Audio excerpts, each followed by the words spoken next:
Welcome to AGIS, Anguilla Government Information Service, the official source for the latest and most accurate government updates. I am Selena Hodge, and here are the highlights and developments for the past week. Best wishes are extended to the under-17 male national team, who fought hard during their travels to Panama this week. The team competed against Panama, Nicaragua, and Dominica, proudly representing Anguilla on the regional stage. We commend their determination, discipline, and sportsmanship as they continue to gain valuable experience in international competition. Education Officer Ms. Sandra Foy joined this week's press conference to highlight the Department of Education's plan to participate in the 100th birthday celebration of the Father of the Nation, the late James Ronald Webster. A commemorative parade is scheduled for Tuesday, 24th February 2026 at 9 a.m. and will run for approximately 90 minutes. And of course, our culminating activity in commemoration of Mr. Webster's 100th birthday is a celebratory parade. And I will share some more details about that parade. It's scheduled for Tuesday, February 24th. Beginning at 9:15 a.m. and all students in all sectors, pre-primary, secondary, in our public and private schools are expected to participate. The color scheme that we've decided on for this parade, celebratory and appropriately purple and gold. Students are to wear their school uniforms and they can accessorize those uniforms in whatever way they desire, but appropriately and considering the color scheme. The parade will assemble on the Calvin Washington Lake Road, and it will move right onto the boulevard, the Carteret Boulevard, and straight across to the Ronald Webster's Park. Now, each school will be identified by a flag or a school sign, and accompanying the schools will be amplified music, appropriate music, of course, the birthday song, songs highlighting Mr. Webster's contribution to Anguilla. And we have a song that was written by Mr. Marvin Gums, especially for this occasion, so that song will also be published or shared at that time. The Honorable Minister also outlined activities for the current school term. This week we are celebrating Special Education Needs Week. We started with the opening today, and there are a number of activities to celebrate the rest of the week as well. We have our basketball tournament, which starts from the 16th to the 20th. On the 24th, we have, as mentioned, the James Ronald Webster 100th birthday celebration. We also have midterm break from the 25th to the 27th of February. And we have a string of Commonwealth Sports Days from March 4th straight down to March 18th. And then, of course, we have the start of the inter-primary school sports day activities. We have the bicycle race on the 20th, the road race on the 27th, the field events on the 30th. And then on the 1st, the inter-primary school sports day, and then the term ends on the 3rd. We will have an update on the secondary school activities at the next press conference. Each day last week was designated a House Colored Day, fostering school pride, unity, and friendly competition among students. On Friday, 6 February, the annual Careers Fair was held at the Royal Caribbean Conference Center, providing students with valuable exposure to career pathways and professional opportunities.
Additionally, the government of Anguilla continues to strengthen its partnership between the Anguilla Community College and the University of the Virgin Islands. President of UVI, Dr. Safia George, along with a delegation, visited the island last week to advance discussions aimed at transforming the long-standing Memorandum of Understanding into actionable collaboration. Their team also participated in the Careers Fair event. This initiative is expected to expand academic opportunities and institutional cooperation. Special Education Needs Week 2026 was observed under the theme Special Education Reimagined, Reframed. The week began on 8th February with a church service at Outreach Baptist Church. An opening ceremony followed on 9th February at the Aurelia Kelly Primary School Auditorium, bringing together educators, students, support staff, and parents. Activities included an educational trip to St. Martin on 10th February, in-school engagement activities on the 11th and 12th, and concluded on 13th February with a fun day at the agriculture grounds. All events were coordinated by the Department of Education in recognition and celebration of inclusive education across Anguilla. Members of the House of Assembly participated in a presentation on the findings of Anguilla's first Modern Labor Force Survey 2025. The survey provides evidence-based insights into employment, unemployment, labor force participation, and related indicators to guide policy and planning. The data will serve as the country's primary source of labor market indicators, allowing for both short-term monitoring and long-term structural analysis, while enabling comparisons with previous studies. Members of the opposition raised questions regarding the government's intention to purchase property in the United Kingdom. Responses were provided by the Honorable Premier and Minister of Finance, Cora Richardson Hodge. What is the intended purpose of the property, and which ministry will be responsible for its management? The intended purpose is to establish a modest and functional Government of Anguilla presence in the United Kingdom, Anguilla House, to support priority needs including enhance the regional and international presence and impact of Anguilla, strengthen the voice of Anguilla with His Majesty's government, provide consular services such as assistance in applying for passports and visas, and support for persons seeking medical attention in the UK. Support Anguillan students in the UK, meeting space for government business and diaspora engagement, administrative support functions connected to UK-facing matters, and improved efficiency and continuity for visiting delegations and technical missions. In addition, the facility could also support tourism promotion, marketing of the domain name, and inward investment outreach, either on a transient basis, for example, promotional events and engagements, rotating missions, temporary desks, scheduled outreach periods, or, if justified over time, on a more permanent basis through dedicated functions or co-location arrangements. Overall direction rests with the Office of the Premier, with operational arrangements and financial management through the Ministry of Finance in line with the government's normal administrative framework. There will also be collaboration with the relevant entities responsible for tourism and investment promotion. A supplementary session addressed the Port Namara Birth Slips Bill. Technical staff presented details of the bill, defining a birth slip as a clearly identified and surveyed parcel of space within a marina designated for docking vessels.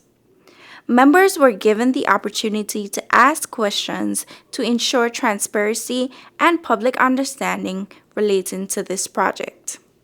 The Governor, Deputy Governor, Premier, Attorney General, ministers, and permanent secretaries participated in an away day on Wednesday, 11th February at La View. The session focused on governance, priorities, and strengthening public service delivery. Discussions emphasized shared ownership, accountability, and collaboration in achieving national development goals as Anguilla advances its public service reform action plan. It was also announced that Mr. Perrin Bradley will continue to serve as Deputy Governor following an 18-month extension to his appointment. His new term runs from 30th June 2026 to 31st December 2027. Her Excellency, the Governor, Julia Crouch, noted that this extension ensures leadership continuity as the public service advances reforms aimed at strengthening governance and institutional capacity. On the program, Just the Facts, Honorable Premier Cora Richardson Hodge outlined proposed legislative updates to the Immigration Act and the Anguilla Social Security Act. The Immigration Act will be revised to provide the minister with appropriate authority in decision-making processes, addressing structural gaps that currently exist. But under our existing Immigration Act, a person should be aware that the Minister of Immigration plays no role in the existing act. So unlike the labor minister, where the labor minister signs off on work permits, etc., the immigration minister does not sign off on visas. The immigration minister does not sign off on any entry or exit or any of those things at all. And so, and I suspect it's because it came from the old structure where immigration was under the governor's portfolio. So it was transferred to a minister, but the powers were not transferred to the minister. So the chief immigration officer answers to the governor. Right? And so we're looking at adjusting the Immigration Act to provide for more input from the minister, etc. Updates to the Social Security Act will clarify the appointment process for the Director of Social Security. So I would have given instructions and a policy direction in terms of amending the Social Security Act to adjust the legislation so that instead of the governor, it would be the Minister of Finance who would be responsible through the board for the hiring of the director. And so what it does is the new legislation, draft legislation that has been prepared, and I'm expecting it to go to Executive Council on Thursday for approval, is that the board now has a role to play. So the board will conduct the interview. So maybe they set up a committee, however it is that the board chooses how best to be able to retain the services of a director, to interview a director. And then once that selection is made, it goes to the minister, and the minister takes it to Executive Council for approval. Following Executive Council approval, the proposed amendments will be taken to the public for consultation. Additionally, Honorable Premier and Minister of Finance, Cora Richardson Hodge, is attending the 112th meeting of the ECCB Monetary Council in St. Kitts on Friday, 13th February, accompanied by Permanent Secretary Marissa Hardin Hodge. Among the topics to be discussed is the Big Push Initiative, aimed at doubling the GDP of ECCU member states and improving quality of life across the region. And now, an infrastructure projects update on the Technical Vocational Block at the Albina Lake Hodge Comprehensive School and the Sandy Hill Road. We are making great progress. We have already do the levels on the road. We have already put on the grades on the road. Today, what we are doing is we are doing curb walls. We are doing the curb walls all the way down to the beach, down to the sea, and on both sides. And after that, we're going to start to put the road base 6 inches on the top of this grade that we have here, and then we're going to start with concrete. And we are finishing up all the manhole covers, all the manhole tops.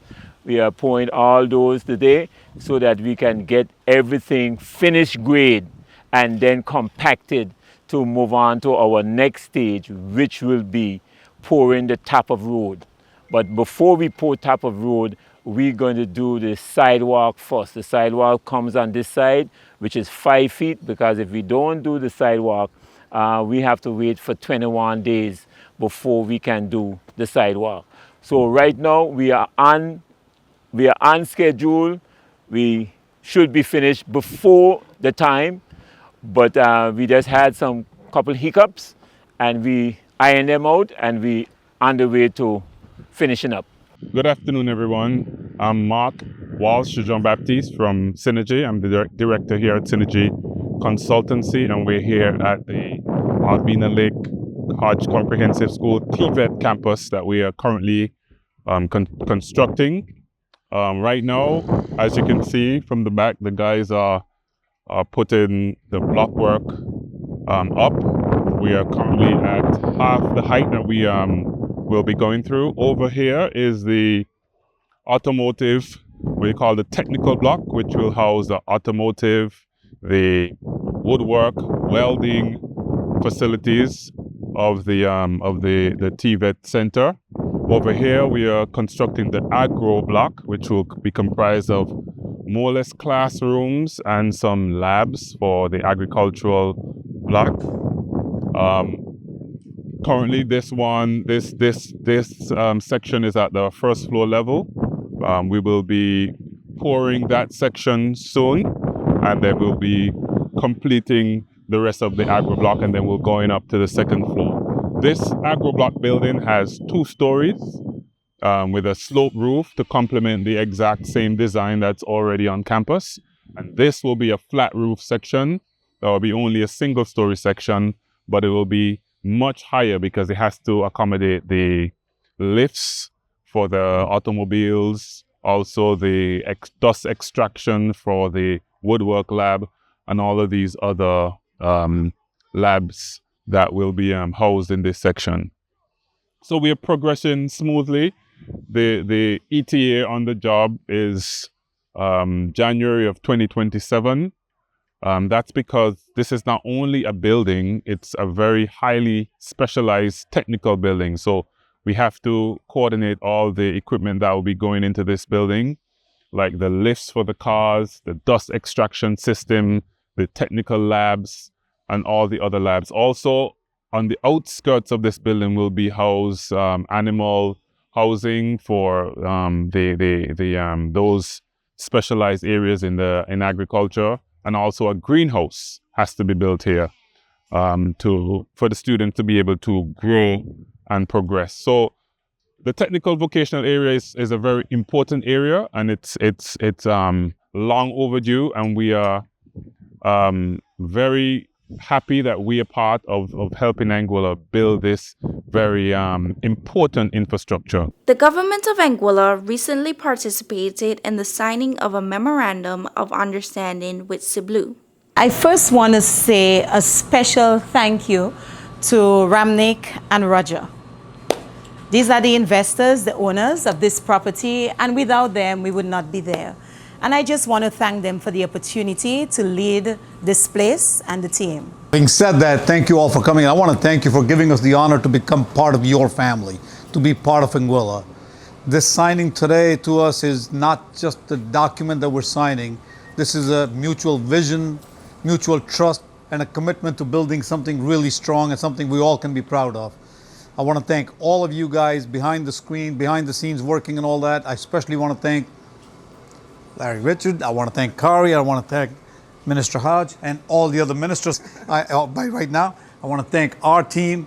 And really, we just want to take this agreement now and just make it into action to something that we all be proud of. It's because we love the island, and the people on the island. It has been an absolute pleasure. This MOU took 3 years, but I know it is probably one of the more complicated MOUs the government has done. There was a lot of back and forth between us, a lot of give and take, and I really, really appreciate Mr. Hodge for you not only having the patience, but believing in our vision and having your team rally around us to help us get to this point. We both know there's work to be done. There's a lot more work to be done to finish this, but we have a beautiful vision for this property. We have a beautiful vision for the island, and we hope that we are able to achieve it together. That's the goal. I mean, I think the best days of Island are ahead of us, and we want to be part of it. We want this to be a growth story for everyone. We're a small nation, but as in Jamaica, they'll say they're Talawa.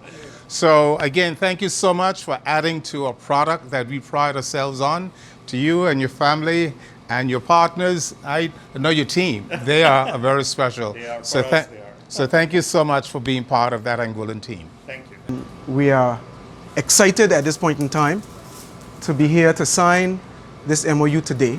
And I want to say a special thanks to Mr. Goddard, who does a lot of the heavy lifting as it relates to the MOUs. He was excellent and tremendous in this process. And I want to thank the PS as well for his role in making sure that we come to this stage. And Ramnik, I want to say thank you for having the patience, having the confidence in Anguilla, investing in Anguilla. This is a beautiful property. It's uniquely located in Anguilla. It's nestled in one of the highest hills in Anguilla. And it's positioned almost in the center, on the edge, on the coastal side, but more center. The tourism sector is more so in the west. You know, the closest hotel in the west is Malyahana on the coastal side, and then the closest hotel on the coastal side in the east is Zema Beach. Sure. You're right in the middle, overlooking this beautiful Crocus Bay. We want to make this the center of tourism. Beautiful. and we're looking forward. We're looking forward to what's left to come. And I know you have a lot of plans with your investor, with your partner. You have a lot of plans for Anguilla and this property in particular. And we want to congratulate you on this milestone that you're achieving. And we look forward to supporting you in the future.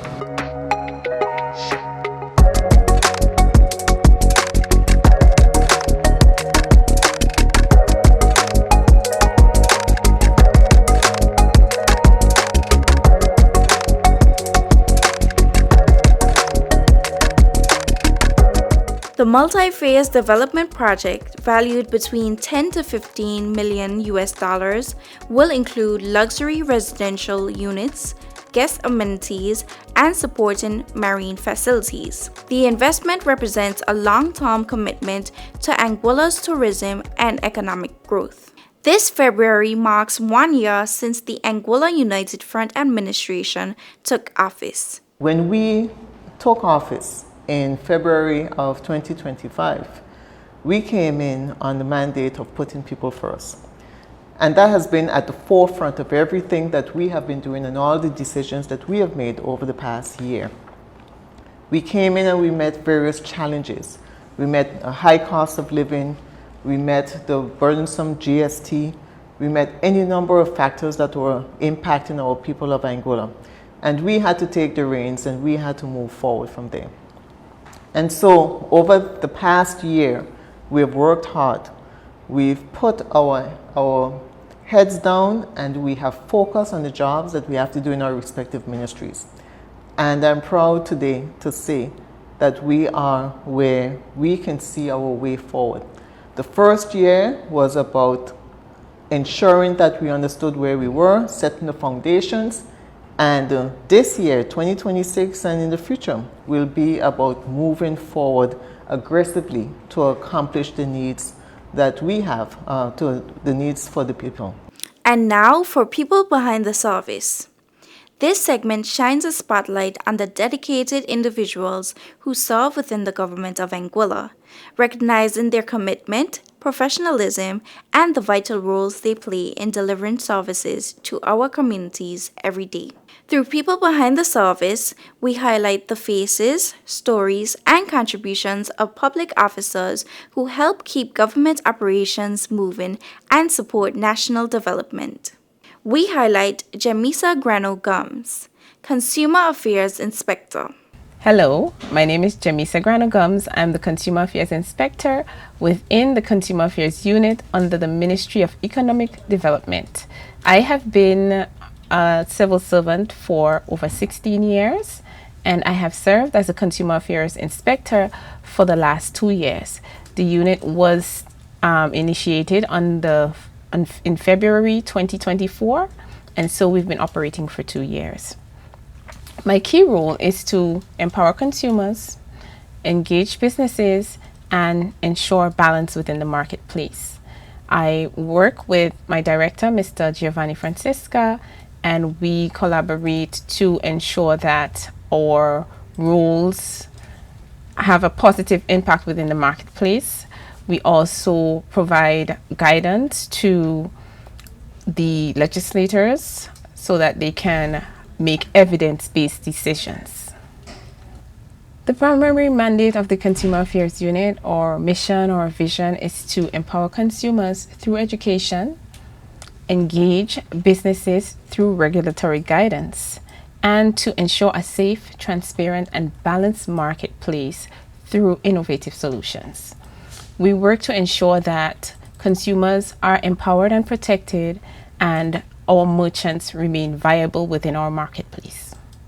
It's important that we ensure the protection of consumers because throughout the world there are certain standards that must be met. Consumers should be safe, they should be able to consume goods that are safe, and they should be able to have access to those goods.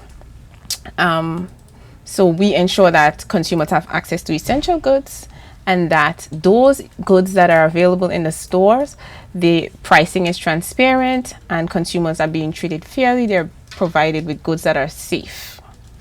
The greatest value that consumer affairs brings to the public is empowerment. We empower consumers so that they are aware of their rights. They know that they have the right to safety and protection. They have the right to be informed. They have the right to redress. They have the right to be heard. They have the right to consumer education. They have the right to basic needs. And they also have the right to information. So we empower consumers. So when they walk into a store or a business place, they know their rights and they understand what they should expect and how they should be treated.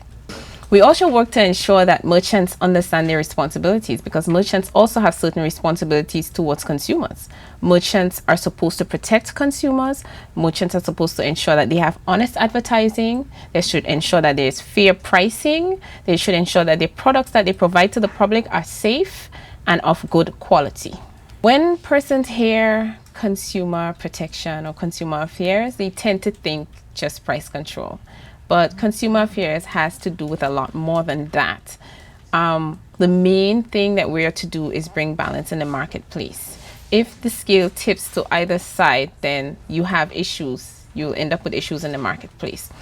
So it's not just about price control. At this point in time, our legislation doesn't necessarily allow us to control a lot of the prices in Anguilla. We operate under the Price of Goods and Distribution Act, which allows us to control certain essential goods. We are essentially controlling the price of fuel, gasoline, right now under that act, but it would be near impossible to control the price of all goods. We do have a list of basic goods that we are looking at that we want to ensure remain affordable. Those essential goods must be able to be accessible to the public. But there are challenges with that, and so we have to look at things in a balanced way. We have to look at the issues that the merchants are facing with rising costs and inflation, and we have to also look at the issues that the public is complaining about, the affordability of goods. And so it takes time to come to a solution or find a solution that works for everyone. But we are putting in the work behind the scenes. We are using data-driven methods. We are tracking prices. For the last 2 years, I have been tracking prices across the marketplace, collecting price lists to ensure that we understand whether the changes in price are driven by inflation, external issues, or whether it's just internal changes that are causing changes within the marketplace. Once we have reviewed the information that we've collected, then we can make recommendations to our legislative branch that allows them to make decisions such as the removal of GST to ensure the affordability of essential goods. A key thing that I want all of us to remember is the relationship between the merchant and the consumer is a symbiotic relationship.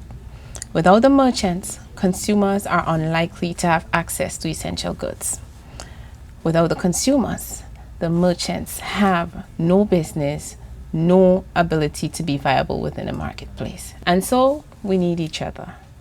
Thus, it's necessary for us to find solutions that work to ensure that our marketplace is safe, transparent, and viable. As Anguilla's first consumer affairs inspector, I take great pride in my work. I love the work that I do because I feel like it can have a great impact in the marketplace. I love the ability to go to the schools and be able to empower our young consumers and encourage them to empower their family members about protecting themselves within the trade environment, within our marketplace.